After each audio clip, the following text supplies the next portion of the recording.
Hello everyone, स्वागत है आप सभी का हमारे YouTube study channel civil tech Y N D पर। आज हम आपके लिए लेकर आए हैं irrigation and water resource engineering की एक नई क्वेश्चन सीरीज, जिसमें ये आपका पार्ट फर्स्ट होगा।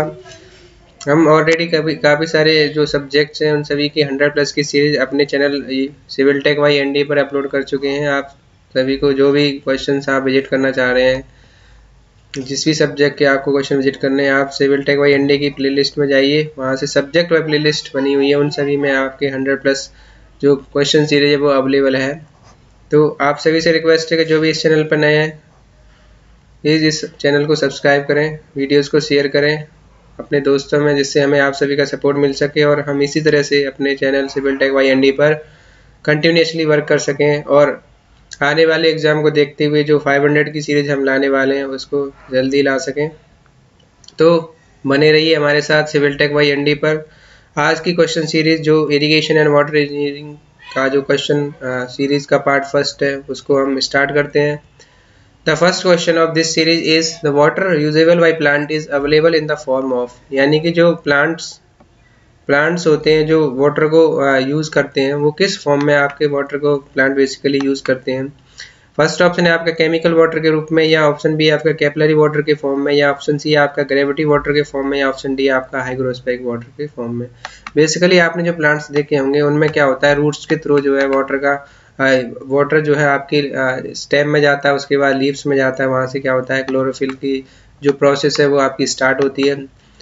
तो बेसिकली होता क्या है कि ये कैपिलरी वाटर होता है, कैपिलरी एक्शन होता है, यानी कि रूट से आपका स्टेम में गया, stem work like as a glass, जैसे वाटर ग्लास में इंक्रीज होता रहता है अपवर्ड डायरेक्शन में, उसी तरह से स्टेम में क्या होता है, स्टेम और रूट्स के थ्रू में क्या होता है कि जो वाटर है वो इन अपवर्ड डायरेक्शन में आपका इंक्रीज होता रहता है up to the leaves of the plants. तो बेसिकली ये वाटर आपका क्या होता है, कैपिलरी वाटर के फॉर्म में आपका यूज होता है by the plants. So option B is the correct answer of this question. Next question है आपका, which method of water application is used on a rolling land, यानी कि जो रोलिंग लैंड्स होती हैं, यानी ढलान वाले जो एरियाज होते हैं, बेसिकली जो स्लोपिंग एरियाज होते हैं उनको हम रोलिंग एरियाज बोलते हैं, स्लोपिंग एरिया हम कह सकते हैं। उन स्लोपिंग एरियाज में आपका कौन सा मेथड जो है वाटर एप्लीकेशन का बेसिकली आपका यूज किया जाता है, ये इस क्वेश्चन में आपसे पूछा गया है। फर्स्ट है आपका बॉर्डर फ्लडिंग, या ऑप्शन बी आपका फ्यूरो फ्लडिंग, या ऑप्शन सी आपका फ्री फ्लडिंग, या ऑप्शन डी आपका चेक फ्लडिंग। तो स्लोपिंग या रोलिंग ग्राउंड की अगर जब भी कोई क्वेश्चन में आपसे बात करें, उस केस में जो मेथड आप बेसिकली जो यूज होता है वो आपका बॉर्डर फ्लडिंग होता है, यानी कि छोटे छोटे बॉर्डर्स हम बना देते हैं रोलिंग एरिया में, जिससे वाटर जो है ईजिली हमारा क्या हो जाए, हम वाटर को ईजिली डिलीवर कर सकें टू द प्लांट्स, यहाँ फील्ड में हम इजीली डिलीवर कर सकें। इससे क्या होते हैं, छोटे छोटे बॉर्डर्स बना दिए जाते हैं, जिनको बेसिकली हिंदी में बोले तो हम क्यारीज बोलते हैं। रोलिंग लैंड में किया जाता है ये, जिससे जो है वाटर हमारा वेस्ट ना हो और वाटर को हम इजीली फील्ड में क्या कर सकें, डिलीवर कर सकें। इस तरीके के क्या होते हैं, बॉर्डर्स फ्लडिंग होते हैं। फ्यूरो फ्लडिंग में क्या होता है कि छोटे छोटे रिजेस बनाए जाते हैं, जैसे आपने पोटैटो की फॉर्म देखी होगी, छोटे छोटे रिजेस में हम क्या करते हैं, उसके ऊपर आप ट्री लगा देते हो, पेड्स लगा देते हैं, उसके साइड्स में क्या होता है डिचेज खोद दी जाती है, ढक की जाती है, उसमें वाटर को हम अप्लाई करते हैं। इस तरह की फ्लडिंग जो होती है उसको फ्यूरो फ्लडिंग होते हैं। फ्री फ्लडिंग में क्या होता है कि वाटर को हम फ्रीली छोड़ देते हैं to in the field to irrigate the fields, उसको फ्री फ्लडिंग हो। चेक फ्लडिंग में भी क्या करते हैं हम, छोटे छोटे जो है हम इन द फील्ड छोटे छोटे जो फॉर्म में हम क्या करते हैं, एरियाज को डिवाइड करते हैं, उसके बाद उसमें क्या की जाती है, वाटरिंग की जाती है। इस तरीके की जो फ्लडिंग होती है उसको चेक फ्लडिंग बोलते हैं। सो ऑप्शन ए जो है इसके अकॉर्डिंग आपका करेक्ट है। नेक्स्ट क्वेश्चन है आपका, optimum depth of kor watering for rice. Kor watering क्या होती है, the first watering. Kor watering basically first watering after sowing the crop, यानी जब आप जो क्रॉप है उसको आप बो देते हो, सोन कर देते हो क्रॉप को, उसके बाद जो फर्स्ट वाटरिंग होती है आपकी, फर्स्ट वाटरिंग जो आप करते हो, यानी पहली जो हम पहला जो पानी लगाते हैं जिसको हम फर्स्ट वाटरिंग बोलते हैं, उसको हम कोर फ्लडिंग बोलते हैं, यानी कोर वाटर कहते हैं कि कोर वाटरिंग वही।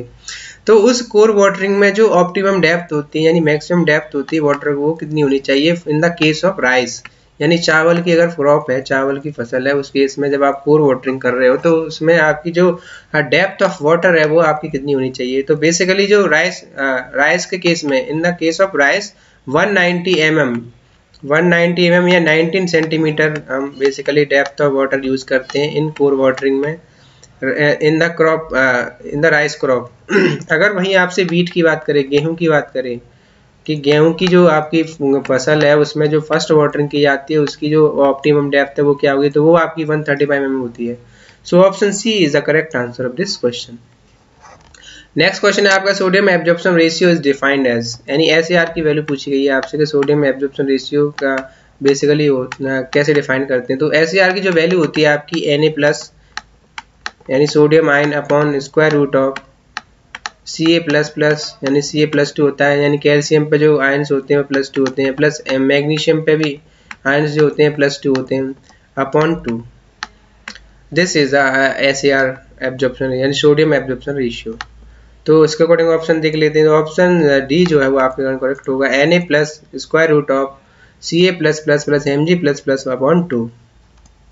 नेक्स्ट क्वेश्चन है आपका था duty is greater. Duty basically होता है क्या है कि जब हम फील्ड में हम 1 मीटर क्यूब पर सेकंड से अगर हम वाटर को डिलीवर करें तो उस 1 यूनिट टाइम में कितना फील्ड आपका जो है इरिगेट हो जाएगा। This is the duty of the field, duty of the water, यानी कि अगर 1 मीटर क्यूब वाटर को हम अप्लाई करें in the field for 1 unit time के लिए, यानी 1 यूनिट टाइम के लिए अगर हम 1 क्यूबिक मीटर पर सेकेंड वाटर यानी 1 metre cube discharge of water को हम अगर डिलीवर करें in the field for 1 unit of time, then how much field is applicable for water, यानी कि कितना जो हमारा वो फील्ड है वो आपका क्या हो जाएगा, फिल हो जाएगा, यानी इसमें आपका वाटर अप्लाइड हो जाएगा फॉर 1 यूनिट ऑफ टाइम। उसको हम क्या कहते हैं, ड्यूटी ऑफ द वाटर। तो ड्यूटी इज ग्रेटर यानी ड्यूटी आपकी सबसे ज़्यादा कहाँ पे होगी, तो आपने देखा होगा on the field, option B आपका at the head of water course, या ऑप्शन सी आपका सेम एट ऑल प्लेसेस, या ऑप्शन डी आपका at the head of main canal. तो बेसिकली जो ड्यूटी आपकी ग्रेटर होती है यानी सबसे ज़्यादा ड्यूटी जो होती है आपकी वाटर कोर्स, आपने देखा होगा जो फील्ड में हम क्या करते हैं छोटे छोटे रिजेस बना देते हैं to apply the water in the field, यानी इनको हिंदी में भरा बोलते हैं, उस पे जो क्या होती है सबसे ज़्यादा आपकी क्या होती है ड्यूटी जो होती है वहाँ पे आपकी ग्रेटर होती है। सो ऑप्शन बी जो है वो आपका करेक्ट है, at the head of water course. Next question है आपका ratio of quantity of water stored in the root zone of a crop to the quantity of water actually deliver in the field is known as.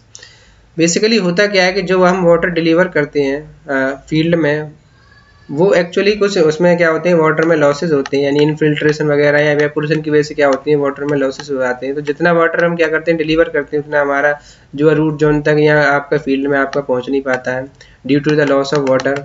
तो इसमें पूछा गया कि ratio जो क्या होगा क्वांटिटी ऑफ वाटर अगर जो स्टोर हो रही है रूट जोन में, यानी कि जब प्लांट के रूट में जो वाटर स्टोर हो रहा है और जितनी क्वांटिटी आप फील्ड में डिलीवर कर रहे हो उन दोनों का रेशियो आपका क्या होता है, तो ये आपका बेसिकली वाटर एप्लीकेशन एफिशिएंसी होती है। Water application efficiency is the ratio of quantity of water stored in the root zone to the quantity of water actually delivered in the field, यानी कि आप एक्चुअली कितना फील्ड में deliver कर रहे हो और कितनी क्वांटिटी आपकी रूट जोन में जाके आपकी स्टोर हो रही है वाटर की, उन दोनों के रेशियो को हम क्या कहते हैं water application efficiency. So option B is the correct answer of this question.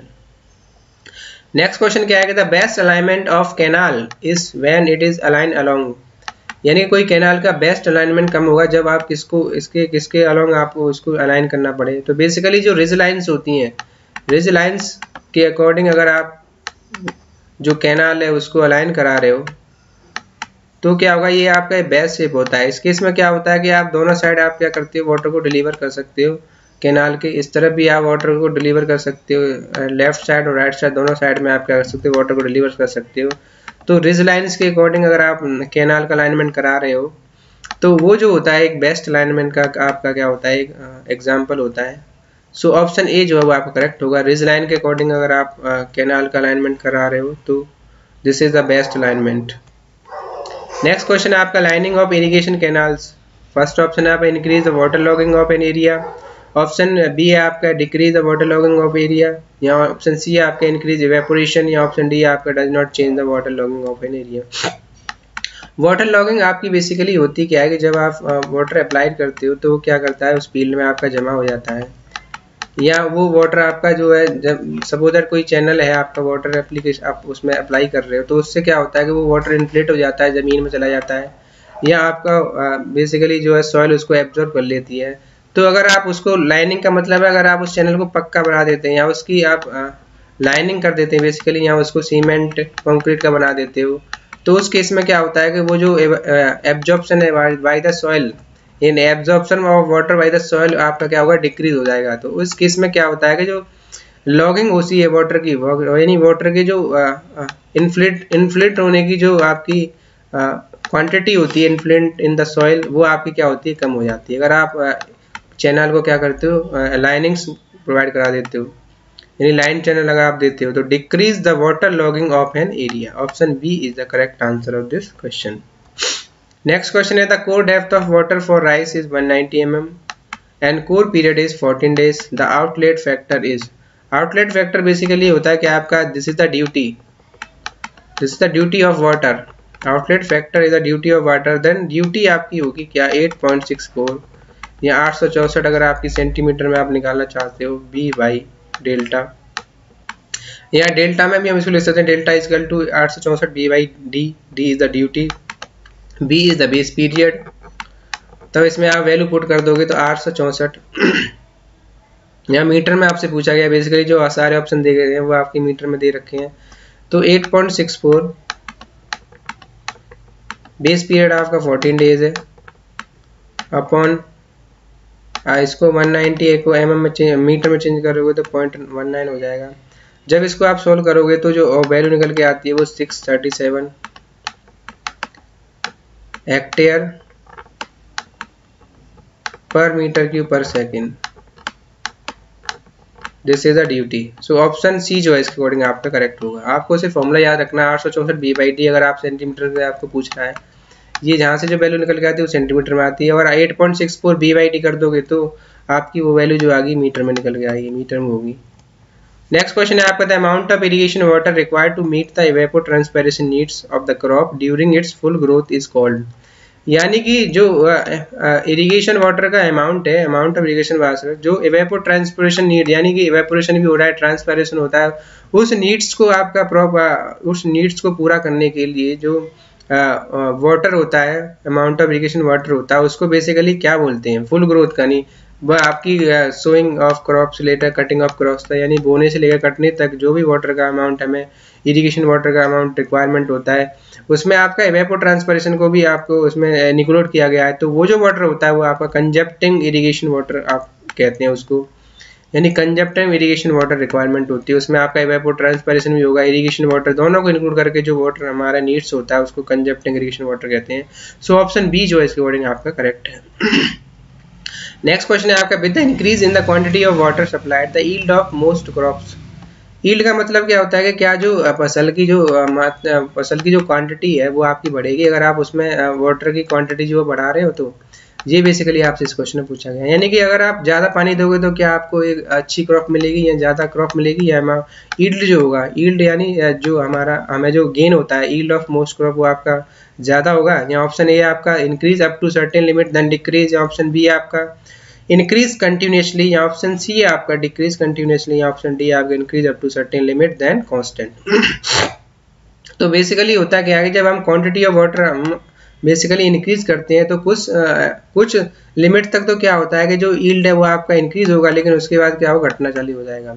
यानी कि कुछ अमाउंट तक अगर पानी दे रहे हो, यानी कुछ समय तक अगर पानी आप दे रहे हो, तो उससे क्या होगी, जो फसल की मात्रा है वो तो इंक्रीज होगी, यानी फसल की जो क्वांटिटी है वो तो इंक्रीज होगी, लेकिन एक अगर आप उस लिमिट से अगर आप एक्सीड करा दोगे, पानी की जो वाटर का जो अमाउंट है उसको अगर आप एक्सीड करा दोगे उस लिमिट के बाद, तो क्या होगी, यील्ड जो है वो घटना चालू हो जाएगा, यील्ड आपका डिक्रीज हो जाएगा, यानी फसल आपकी क्या होगी, खराब हो जाएगी। तो increase up to certain limit and then decrease. Next question है आपका the value of SCR sodium absorption ratio SCR for high sodium water के लिए। बेसिकली SCR की जो वैल्यू आपकी लाई करती है, SCR की जो रेंज होती है सोडियम एब्जॉर्प्शन रेशियो की, वो 0 to 10 for medium, for low SCR यानी लो सोडियम एब्जॉर्प्शन रेशियो के लिए, 10 to 18 आपकी होती है medium SCR, medium sodium absorption ratio के लिए, और 18 to 26 this is for high sodium absorption ratio के लिए, हाई तो बेसिकली इसमें आपसे हाई सोडियम वाटर के लिए पूछा गया SCR की वैल्यू तो 8/26 होगी। सो ऑप्शन बी जो है इसके अकॉर्डिंग आपका करेक्ट होगा। अगर आपका लोड सोडियम एब्जॉर्प्शन रेशियो है तो 0:10 होगा। अगर आपकी मीडियम सोडियम वाटर है तो 10:18 होगा and for high sodium water के लिए 8/26। नेक्स्ट क्वेश्चन है आपको बताया outlet discharge factor is a duty eight the head of, यानी कि जो आउटलेट डिस्चार्ज होता है वो ड्यूटी होती है वो किस पे होती है, किस हेड पे होती है। फर्स्ट है आपका वाटर कोर्स पे या ऑप्शन बी आपका मेन कैनाल पे या ऑप्शन सी है आपका ब्रांच कैनाल पे या ऑप्शन डी आपका डिस्ट्रीब्यूटरी। तो मैंने आपको बताया कि ड्यूटी जो होती है वो आपकी वाटर कोर्स पर सबसे ज़्यादा होती है। ड्यूटी जो होगी आपकी वाटर कोर्स जो होता है यानी फील्ड के वाटर कोर्स पे आपकी जो क्या होती है, वाटर कोर्स पे जो आपकी ड्यूटी है वो सबसे ज़्यादा होती है। सो ऑप्शन ए जो है इसके अकॉर्डिंग आपका करेक्ट हो जाएगा। The relation between duty delta and base period is, यानी आपसे रिलेशन पूछा गया तो मैंने आपको बताया जो डेल्टा की वैल्यू होती है आपकी 8.64 B/D, बी आपका बेस पीरियड, B/D बी जो आपका बेस पीरियड है, डी आपकी ड्यूटी है, ये आपकी ड्यूटी हो गई, ड्यूटी ऑफ वाटर, ये आपका बेस पीरियड हो गया। This is the depth of water, delta is the depth of water, यानी कि जिस डेप्थ तक आप वाटर आप अप्लाई करते हो इन द फील्ड वो आपकी डेप्थ होती है। तो इसमें ऑप्शन ए जो आपके करेक्ट हो जाएगा। जब आप इसमें क्या होगा, जब जो डेल्टा की जो वैल्यू है वो आपकी किसमें निकलेगी, मीटर में निकलेगी। डेल्टा की जो वैल्यू आपकी मीटर में दे रखी है, अगर आपसे सेंटीमीटर में दे रखी होती तो 864 B/D, 864 B/D, this is the formula for the depth of water in centimetre. Next question है आपका irrigation rate is always, first option हमारा इक्वल टू और less than the infiltration capacity, या ऑप्शन बी है आपका इक्वल टू और more than the infiltration capacity, या option C है आपका less than the infiltration capacity, या ऑप्शन डी है आपका more than the infiltration capacity. Infiltration capacity basically होती क्या है कि this is the rate of water absorption of soil, यानी कि जिस रेट से सॉइल जो है वाटर एब्जॉर्ब कर रही है वो उस रेट को हम क्या कहते हैं, इनफिल्ट्रेशन कैपेसिटी बोलते हैं। अगर आपकी जो मॉइस्चर डेफिशिएंसी ऑफ सॉइल आपकी ज़्यादा है, यानी मॉइस्चर सॉइल में क्या है कि मॉइस्चर डेफिशिएंसी है तो इनफिल्ट्रेशन रेट आपकी क्या होगी, हाई होगी, यानी कि जो सॉइल है वो ज़्यादा आपकी जो वाटर को एब्जॉर्ब करेगी, यानी उसकी जो rate of absorbing of water होगी वो क्या होगी, आपकी हाई होगी। तो इरिगेशन रेट आपकी ऑलवेज क्या होनी चाहिए, इक्वल टू और less than the infiltration capacity, यानी जिस रेट से जो सॉइल है जिस रेट से वाटर को एब्जॉर्ब कर रही है उसी रेट से आपको क्या करना पड़ेगा, इरिगेशन वाटर आपको फील्ड में क्या करना पड़ेगा, अप्लाई करना पड़ेगा।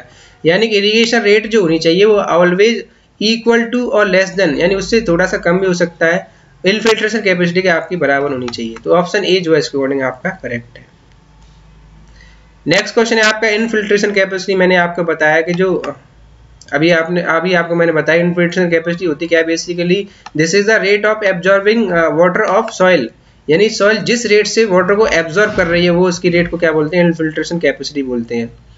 तो बेसिकली ऑप्शन ए आपका चेंज विद टाइम, ये टाइम के साथ चेंज होती है, या ऑप्शन बी आपका कांस्टेंट रहती है, या ऑप्शन सी आपका चेंज विद लोकेशन, लोकेशन के साथ चेंज होती है, ऑप्शन डी आपका changes with both time and location. तो इनफिल्ट्रेशन कैपेसिटी क्या होती है बेसिकली, यानी डिफरेंट सॉइल के लिए डिफरेंट होगी और डिफरेंट टाइम पे। सपोज अगर आपकी मॉर्निंग में कम होगी क्योंकि इवेपोरेशन आपका कम होगा, या समर में आपकी ज़्यादा हो सकती है, इनफिल्ट्रेशन कैपेसिटी ज़्यादा होगी क्योंकि वाटर वहाँ पे ज़्यादा इवेपोरेट होगा समर में। तो बेसिकली होती क्या है कि ये टाइम और लोकेशन दोनों के साथ क्या होती है, चेंज होती रहती है। तो ऑप्शन डी जो है वो आपका करेक्ट होगा, infiltration capacity changes with both time and location. Next question है आपका इनफिल्ट्रेशन डिफाइंड एज, इनफिल्ट्रेशन मैंने बताया कि आप इनफिल्ट्रेशन जो होता है बेसिकली मूवमेंट ऑफ वाटर होता है, जब आप जो सरफेस है उसके परपेंडिकुलर डायरेक्शन में अगर आपका वाटर का मूवमेंट हो रहा है, अगर आपका हॉरिजॉन्टल डायरेक्शन में होता है तो उसको हम परमिबिलिटी बोलते हैं, यानी permeability of soil. Permeability of soil basically होती क्या है, ease of flowing of water through the soil, यानी जितनी आसानी से वाटर जो है सॉइल के थ्रू आपका फ्लो हो जाए उसको क्या बोलते हैं, परमिबिलिटी बोलते हैं। तो अगर हॉरिजॉन्टली वाटर का अगर आपका फ्लो हो रहा है सॉइल में तो उसको हम परमिबिलिटी बोलते हैं। अगर वाटर जो आपका परपेंडिकुलरली आपका जगह, यानी इसको हम कह सकते हैं वर्टिकली अगर आपका वाटर जो है सॉइल के थ्रू आपका फ्लो हो रहा है तो उसको हम इनफिल्ट्रेशन बोलते हैं। तो इनफिल्ट्रेशन आपसे पूछा गया है movement of water through the soil, या ऑप्शन बी आपके absorption of water bye soil, या ऑप्शन सी है आपका बोथ ए एंड बी। तो इनफिल्ट्रेशन मैंने आपको बताया कि जो मूवमेंट होता है वाटर का थ्रू द सॉइल उसको हम बोलते हैं perpendicularly to the soil surface. Next question है आपका current metre used to measure the, current metre basically जो फ्लो वेलोसिटी होती है वाटर की, वाटर की उनको मेजर करने के लिए करंट मीटर बेसिकली यूज किया जाता है। सो ऑप्शन बी जो आप करेक्ट है। Velocity of flow of water, कोई अगर ओपन चैनल फ्लो है उसमें वाटर का आपका फ्लो हो रहा है तो उस केस में अगर आपको वेलोसिटी मेजर करनी है तो उसमें हम क्या करेंगे, करंट मीटर यूज करते हैं। नेक्स्ट क्वेश्चन है आपका deep well. Deep well basically होते क्या है, हाई डेप्थ के जो होते हैं वेल्स होते हैं उनमें जो डिस्चार्ज होता है वो स्वेलो डेप्थ के अपेक्षा आपका ग्रेटर होता है। तो has more discharge than shallow, option B आपका is always deeper than a shallow, या ऑप्शन सी आपका is weaker structurally than a shallow, या ऑल दी अबव। तो मैंने बताया कि जो डीप वेल होते हैं उनका जो डिस्चार्ज होता है, डिस्चार्ज डिलीवर कैपेसिटी जो होती है वो आपकी हाई होती है with respect to shallow well. So option A जो आप करेक्ट होगा, has more discharge than shallow. The last question of series is the useful storage is the volume of water stored in the reservoir between. Basically useful storage होता क्या है, एक तरह का volume होता है वाटर का। नॉर्मल मिनिमम पूल लेवल और नॉर्मल पूल लेवल, यानी कि मिनिमम, एक तो मिनिमम होगा जिसको हम ड्राई पूल्स बोलते हैं, एक आपका नॉर्मल पूल होगा, एक आपका मैक्सिमम पूल होता है। मैक्सिमम पूल में क्या होता है, यानी फ्लडिंग होने लगती है, बाहर आपका वाटर जो फ्लो होने लगेगा किसी भी चैनल से।